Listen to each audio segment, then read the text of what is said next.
Mudah untuk berasumsi bahwa perubahan aturan terbesar dalam sejarah MotoGP adalah peralihan dari motor 500cc ke mesin 4-tak 990cc pada akhir tahun 2001. Namun, anggapan tersebut keliru. Perubahan aturan untuk tahun 2027 jauh lebih besar, bahkan menjadi yang terbesar sepanjang 8 dekade sejarah kejuaraan ini. Regulasi teknis tahun 2002 memang mengubah wajah MotoGP secara drastis. Tetapi perubahan signifikan saat itu hanya terbatas pada kapasitas mesin 4-tak 990cc, peningkatan jumlah silinder dari 4 menjadi berapapun yang diinginkan, dan batas bobot minimum. Sebaliknya, perubahan untuk tahun 2027 memiliki dampak yang lebih luas. Selain penurunan kapasitas mesin dari 1000cc menjadi 850cc, dan bobot minimum dari 157 kg menjadi 153 kg, regulasi baru ini juga mencakup perombakan besar pada aerodinamika, peraturan sasis, serta penggunaan ban yang berbeda. Direktur Teknis HRC, Romano Albesiano, menyebutkan bahwa MotoGP pada tahun 2027 akan menjadi kategori yang benar-benar berbeda.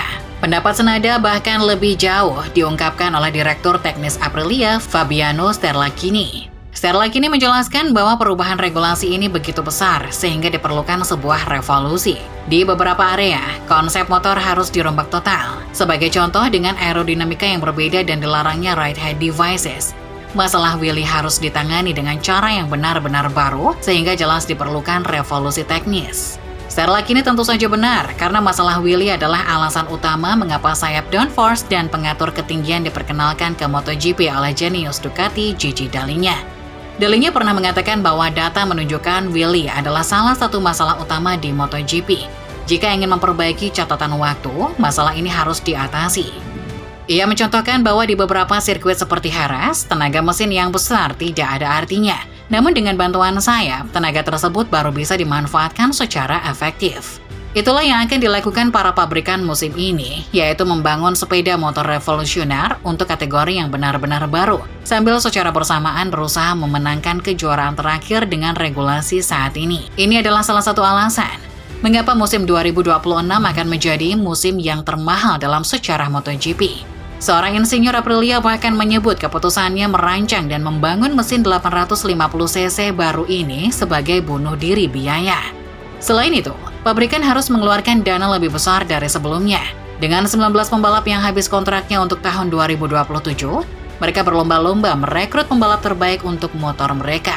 Tentu ini menjadi masa yang mengkhawatirkan bagi para angkutan perusahaan. Jika para insinyur Aprilia, Ducati, Honda, KTM, dan Yamaha sedang bekerja untuk merombak total konsep motor MotoGP, pertanyaannya adalah siapa yang akan melakukan pekerjaan terbaik dalam proses rekayasa yang rumit ini. Kita belum tahu jawabannya. Yang kita tahu adalah Dall'Igna telah menjadi insinyur paling kreatif di MotoGP dalam beberapa tahun terakhir. Namun, hanya karena ia merajai era sayap dan perangkat pengubah bentuk motor, bukan berarti ia otomatis akan menciptakan mesin 850cc tercepat. Jawaban pertama atas pertanyaan besar seputar mesin 850cc ini kemungkinan akan terlihat saat motor-motor baru tersebut beraksi untuk pertama kalinya, yang diprediksi terjadi pada tes pasca Grand Prix Ceko di Brno pada Senin 22 Juni. Sebagian besar insinyur MotoGP sepakat bahwa motor 850cc akan sangat berbeda dan akan meningkatkan kualitas balapan.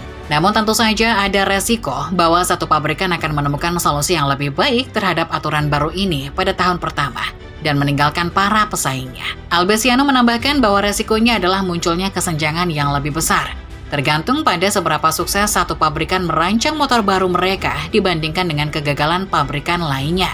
Hal inilah yang persis terjadi pada tahun 2001 ketika Honda memanfaatkan kreativitas dan sumber dayanya untuk membangun sepeda motor yang jauh lebih unggul daripada pesaingnya. Keunggulan ini terbukti dengan memenangkan hampir seluruh balapan kecuali 3 dari total 32 balapan yang digelar pada musim 2002 dan 2003. Sejarah serupa terulang kembali pada tahun 2007 saat MotoGP beralih dari mesin 990cc ke 800cc. Kala itu motor Desmo Sedici terbaru milik Ducati melaju jauh lebih cepat dibandingkan para pesaingnya. Sementara Suzuki dan Yamaha mempersiapkan era 4-tak dengan sekedar memasang mesin 990cc ke dalam sasis motor 500cc yang dimodifikasi. Honda mengambil langkah berbeda. Mereka memanfaatkan kesempatan itu untuk merancang ulang sepenuhnya konsep ideal sebuah motor MotoGP. Itulah yang seharusnya dilakukan para insinyur MotoGP saat ini. Mereka tidak boleh hanya mengadaptasi pemikiran dari mesin 1000 cc yang penuh perangkat aerodinamika dan pengatur ketinggian serta ban Michelin menjadi mesin 850 cc dengan aerodinamika minim tanpa pengatur ketinggian dan ban Pirelli. Sebaliknya, mereka harus berusaha menciptakan motor GP yang belum pernah terbayangkan oleh siapapun. Persis seperti yang dilakukan Honda dengan RC211V. Pada tahun 2001, Honda membangunkan Valentino Rossi, sebuah NSR 500 baru dengan kode NV4B, meskipun motor itu akan segera usang dalam beberapa bulan, sembari pada saat yang sama menciptakan RC211B. RC211B adalah mesin yang luar biasa, meskipun komponen internal mesinnya tidak terlalu radikal. Faktanya, spesifikasi seperti bore and stroke serta desain kepala silindernya pada dasarnya dipinjam dari motor jalan raya RC45 yang merupakan pemenang gelar World Superbike 1997. Kecerdasan utama dari mesin RC211V terletak pada konfigurasi 5 silindernya. Pertama, Honda ingin membangun mesin 5 silinder karena aturan bobot minimum untuk mesin 4 dan 5 silinder adalah sama. Penggunaan 5 silinder berarti pistonnya lebih ringan, yang memungkinkan mereka mengejar putaran mesin atau RPM lebih tinggi untuk menghasilkan tenaga kuda yang lebih besar. Mesin V5 tersebut pada dasarnya adalah dua mesin V-twin bersudut sempit 75,5 derajat dengan satu silinder tunggal di tengahnya. Honda menggunakan piston kelima ini untuk menyeimbangkan sudut V yang sempit, yang jika tidak diseimbangkan akan menimbulkan getaran berlebihan dan mematikan tenaga mesin. Perlu diingat bahwa getaran adalah salah satu masalah yang meyakinkan Aprilia untuk mengganti mesin V4 75 derajat RSGP mereka dengan V4 90 derajat pada tahun 2020. Namun mengapa Honda ingin menggunakan sudut V 75,5 derajat pada RC211V? Alasannya adalah karena mesin dengan sudut V yang sempit memiliki dimensi lebih pendek, sehingga memungkinkan mereka membangun sepeda motor yang lebih ringkas dengan jarak sumbu roda yang lebih pendek. Selain itu, sentralisasi massa menjadi salah satu mantra desain utama RC211V. Semakin terpusat massa sepeda motor di tengah, semakin baik pula handling dan kemudinya. Memindahkan tangki bahan bakar dari tempat tradisionalnya di bagian atas motor ke bagian tengah adalah bagian utama lain dari proses sentralisasi massa ini. RC211V membawa sebagian besar bahan bakarnya di bawah jok, sedangkan motor 500cc membawa semua bahan bakar di atas mesin.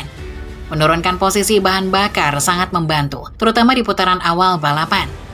Honda memperhitungkan bahwa RC211V bisa mencapai 80 hingga 90% performa penuhnya di awal lomba, sedangkan NSR 500 hanya bisa mencapai 70%. Konsep ini begitu penting hingga semua pabrikan lain bisa segera menirunya.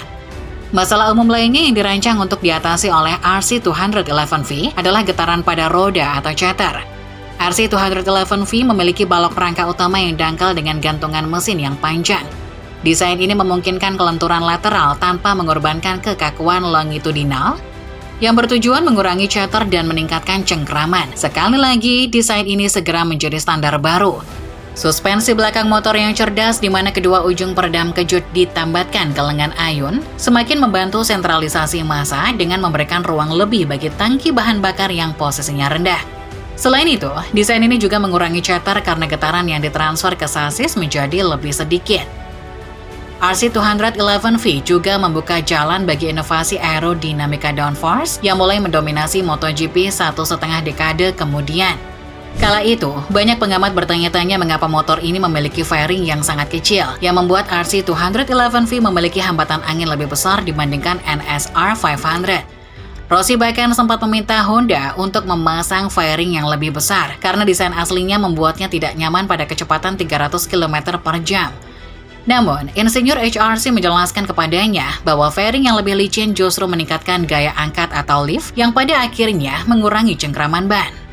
Dengan kata lain, pabrikan seperti Honda sebenarnya sedang memecahkan kode yang kemudian disempurnakan sepenuhnya oleh Gigi Dall'Igna dari Ducati ketika ia memperkenalkan aerodinamika downforce yang tepat ke MotoGP mulai tahun 2016. Saat ini, para insinyur top seperti Albesiano, Dall'Igna, Serlachini, Sebastian Reyes dari KTM, dan Max Bartolini dari Yamaha sedang memutar otak mereka. Harapannya, mereka sedang bekerja untuk menciptakan sepeda motor yang sama menarik dan revolusionernya dengan RC211V.